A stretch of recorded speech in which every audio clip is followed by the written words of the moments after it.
आईला अजून माहितीच नाही की मी घरी येतोय. आता भेटल्यावर तिचा चेहरा पाहण्याची मजा वेगळीच असेल बघा. काय म्हणता मित्रांनो, गणपती बाप्पाची सुट्टी आम्हाला डिक्लेअर केली आहे. मग काय सरळ निघालो घराकडे बघा. बाकीच्यांची पोस्टिंग होती, माझी आज मॉर्निंग होती. मॉर्निंग करून निघालो इव्हनिंगला.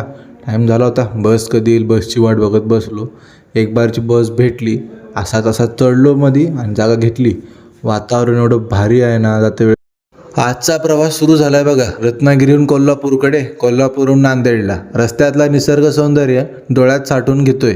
खूप दिवसांनी घरच्या दिशेने प्रवास करताना वेगळीच उत्सुकता वाटते बघा मला. ज्यांच्यामुळे सुट्टी भेटली आपल्याला, म्हणजे आपल्या बाप्पांचा आशीर्वाद घेऊन निघालो समोरच्या प्रवासासाठी. भूक पण खूप लागली होती. म्हणलं आता गाडी थांबली होती मलकापूरला, काय बाहेरचं खाण्यापेक्षा म्हणलं फ्रूट्स होते ते घेतले, पाण्याची बॉटल घेऊन सरळ आलो बघा कोल्हापूर.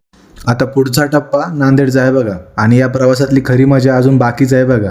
भूक खूप लागली होती म्हणून पटकन डोसा घेतला आणि मस्त बनला होता. चटणी डोसा एकदम भारी होता. खाऊन घेतलं पोटभर. मजा अजून बाकी आहे, कारण घरी आईला अजिबात कल्पना नाही की मी येतोय. आईच्या चेहऱ्यावरचं आश्चर्य आणि आनंद पाहायचा तो क्षण मला सगळ्यात जास्त उत्सुकतेने वाट बघतोय. घरची आठवण, आईची ओढ आणि प्रवासाची गोड. थकवा हाच माझा आजचा. पप्पाला माहिती आहे मी येतोय, फक्त आईला माहिती नाही. आता बघू पुढचा प्रवास कसा जाईल आपला. चला.